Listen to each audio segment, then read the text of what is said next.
Well, welcome back. In the last 25 years, there has been a 70% increase in women who are diagnosed with type 2 diabetes. But with pregnancy, the need to control blood sugar is just as important for the mom as it is for the baby.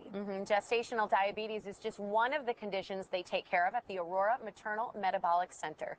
So here now with more information is Dr. Batul Velika and Dr. David Merrill. Welcome to the Morning Blend, both of you. Thanks. Thank you. Thanks for being here. I think this is such a great topic because we have so many women at home watching who are on maternity leave, who have children or are having more children. And let's talk about what is exactly the Aurora Maternal Metabolic Center. Well, this is a new multidisciplinary clinic at Aurora, and we focus on hormonal and metabolic conditions that affect before a pregnancy, during pregnancy, and after pregnancy as well. So what types of conditions would be things that you would see people for? So type 1 and type 2 diabetes, gestational diabetes, maternal obesity, polycystic ovarian syndrome, metabolic syndrome, and thyroid disorders. These are a few of the conditions that we see at this clinic. And Dr. Merrill, for people who don't know, what exactly is gestational diabetes? It's a form of diabetes which is specific in pregnancy, and some women that would not be diabetic outside of pregnancy because of the pregnancy and hormones that the placenta makes, they can't control their blood sugars, and they have a form of diabetes which is specific in pregnancy. Now, I heard you mention maternal obesity. Is that a contributor to gestational diabetes, or could any healthy pregnant woman develop that? Any healthy pregnant woman could get it, but being obese or overweight is certainly a predisposing factor. And as we see more and more obese patients and the obesity epidemic in America, we're seeing more and more women get gestational diabetes. And Dr. Velika, how important is it to treat it? You know, when we talk about having gestational diabetes, I would think some people would say, well, I'm only pregnant for, 9 months. Do I need to do something about it? Of course, and that's why we're concerned about the blood sugars, is because there are risk factors to both the mom and the baby that can actually be taken care of if we look at the blood sugars more carefully.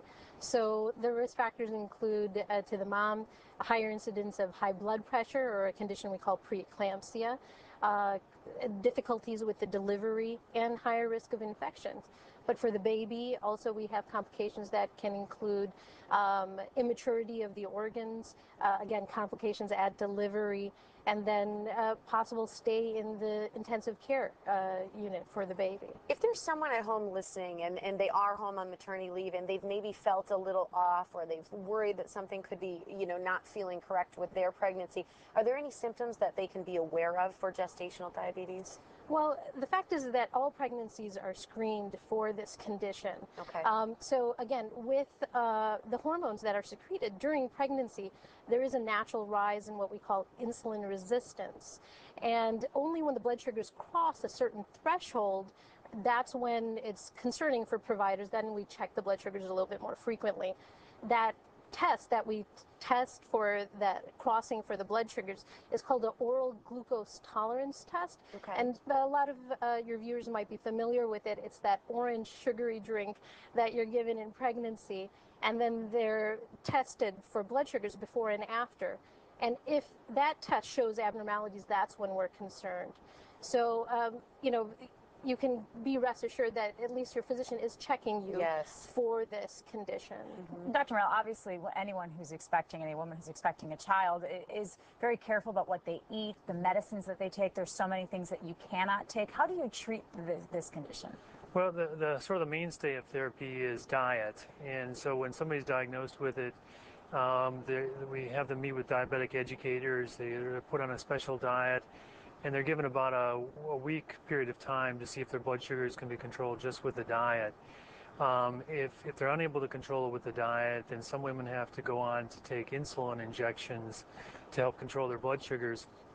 One of the sort of unique parts of our program is we're also going to implement exercise as part of the therapy, and people have shown that if women exercise, they can control their blood sugars without having to go on to insulin. And I think so, sort of a lifestyle modification program in addition to just treating the pregnancy. Does it, after you give birth, does the gestational diabetes automatically go away, or do you then have to live with diabetes for the rest of your life? Well, it really goes back to part of the obesity. You know, many of women, if you look at having type 2 diabetes, it's the obese women who are much more prone to getting type 2 diabetes. So for a lot of women, it will go away. But the recommendation is to screen all women 6 weeks after they have the baby to see if they have type 2 diabetes. And that's one thing that is not commonly done out in practice. And with a sort of a coordinated center like we have, we're going to continue to follow the women after the pregnancy, because a lot of times once they deliver the baby, then they just go back to doing their normal life, and we're going to continue to follow them after the pregnancy. So that additional monitoring is really important too. And I would think that a lot of women would say, well, is it really important, or is it safe even to diet while you're pregnant? Because you mentioned that being one of the options. Yeah, and I think that's one thing, you know, that we're interested in looking at, because there's general recommendations of how much weight gain women should have. And women who go into pregnancy who are way overweight probably don't have to gain very much. And what we do know from looking at our own patients and things is many women don't follow the recommendations, and they actually come out of pregnancy less healthy than they went in. And so we really want to try to look at that and help them to become healthier at the end of pregnancy, because pregnancy is really a unique time. You know, people see their doctors 12 to 15 times during the pregnancy, and so for young women, that's going to be, you know, a time when they really interface with the healthcare system much more than they ever will any other time. So the excuse of eating for two I was doesn't just always thinking work. the same thing. I mean, you think it's like your one time, you kind of get a free, you know, pass go card. So it's good to know that it's really important to monitor with your doctor, have a close relationship. And I want to make sure that everybody has the information for how they can contact you both at the Aurora Maternal Metabolic Center. Here's the information. You can call for more information to Aurora at 414-855-2912 or visit aurora.org/AMM. For being here, doctors. Thank Appreciate you. it.